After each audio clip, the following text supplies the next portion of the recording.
yesterday. Ooh, 'cause we're worlds apart, but just the same. Step up and watch it break down. You really want it? Wanna make a scene? Show me what you mean. Let's get it started. Let me see what you got. Can you pick it up a notch? Don't think you got it. Can't handle the pressure yet. Oh, stop talking about it. Gotta make this count. Let's go. Are you ready? Are you ready for me? Are you ready? Are you ready? Are you ready to say?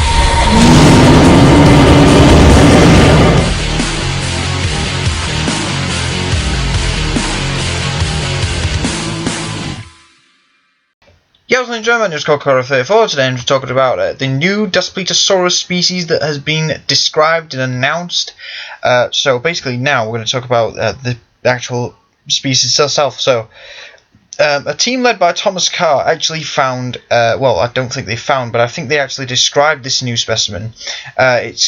Specimens, as we will see later, but basically what they found is that in the Two Medicine Formation, many years ago, there was a Daspletosaurus group found, and they comprise of many specimens, all ranging from different sizes. But right now, we know that the species in question is definitely its own distinct species, pretty much. The name is Daspletosaurus horneri, which I think is in honor with Jack Horner. I believe so. I hope so.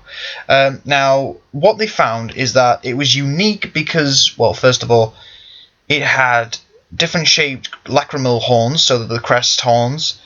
I believe its teeth were slightly different, and its vertebrae was slightly different as well from the look of this report. Now, from what they can also gather, it was around the same size as the type species, Daspletosaurus taurus, but Daspletosaurus horneri and Daspletosaurus taurosus actually lived majority-wise separately. In fact, the study actually confirmed that Daspletosaurus taurosus actually evolved into Daspletosaurus horneri, so it makes sense that these guys wouldn't actually be pretty much live alongside each other. So Daspletosaurus horneri actually lived from 75.2 million years to 74.4 million years, so it was the last Daspletosaurus species, as they confirmed as well, because beyond that timescale, they find no Daspletosaurus specimens or remains or anything like that. And it's definitely it's definitely strange. It's definitely cool, but it seems like that Daspletosaurus actually evolved quite geologically. I wouldn't say slowly, but more geologically quickly, but species-wise, it actually relatively slowly, I think. Now they start talking about the certain parts of the animal, such as the possible complex sensory webbing found in the skulls they actually found. So maybe the sensory organs in the skull and also the brain may have evolved better in this new species of Daspletosaurus. So maybe Daspletosaurus taurus had a less developed sense of smell and stuff like that, and maybe Daspletosaurus horneri had more developed sense of smell, sight, hearing, stuff like that. So it's really, really cool. I think furthermore, they said that with this study, they can actually confidently say that tyrannosaur teeth were more like crocodile teeth than previously thought, because, well, they do. They just look like crocodile teeth, pretty much. That's all I can say about that. It's just they're designed for they're designed for crushing and inflicting massive damage to prey, and I'm not surprised that they would say that. But it's like, I'm just like, you don't need a new species of. Oh, sorry. You don't need a new species of Daspletosaurus to tell you that. Now, going back to an earlier episode that I did in this series, I did say that maybe we could be dealing with multiple species of Daspletosaurus, but I think currently the consensus is that Daspletosaurus did not evolve into Tyrannosaurus, and I think with the addition of this species and the study they did on it, and find out it's pretty much the last of its kind, it definitely suggests to me, yeah, it was definitely the last species, and Tyrannosaurus evolved from a different way.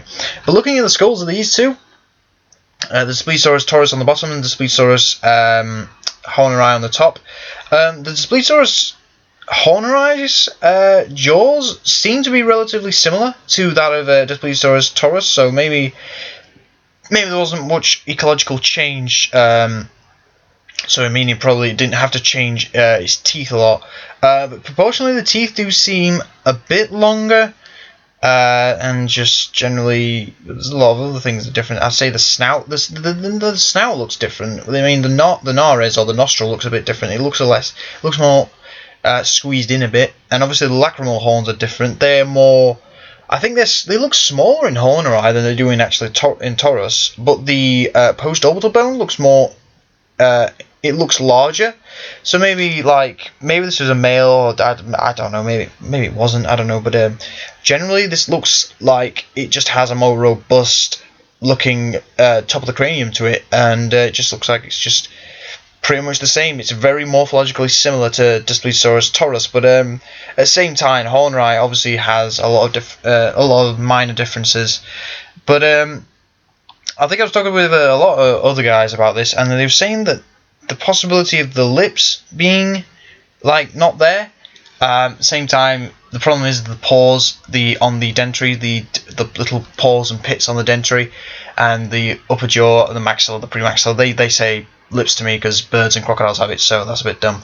But additionally, we've also found that Daspletosaurus taurus specimens, I mean not the Horneri specimens, show a great deal of ontology in the species themselves, which is really good. So then we can know more about this animal. But to be honest, I forget when they actually found the specimens. I think they found them in the 1990s, and it's taken this long to describe them. I'm just like, I think to myself, come on, boys, get on with it. But now we only have one more species to describe, and I believe that's the same species as the Sir William specimen, I believe, the one that was involved in the project Daspletosaurus. It's similar, but I think it'll be more primitive to Taurus. But then again, I don't know. I don't know much about the geological time frame in which that animal came from. But yeah, finally we're getting ahead with the Daspletosaurus descriptions. I've been waiting for a long time for the paleontologists like an Alberto and Montana to finally get to describing these Daspletosaurus species that haven't been described. It's taking too long. God. But yeah, I hope you like this video. So yeah, I'm gonna get off. So I'll see you guys later. Hope you like this video. Thanks for watching. Please put down in the comment section below your opinions on this, and whether anything else on Daspletosaurus as a whole. So thanks for watching. Hope you enjoyed, and I shall see you later. Bye bye.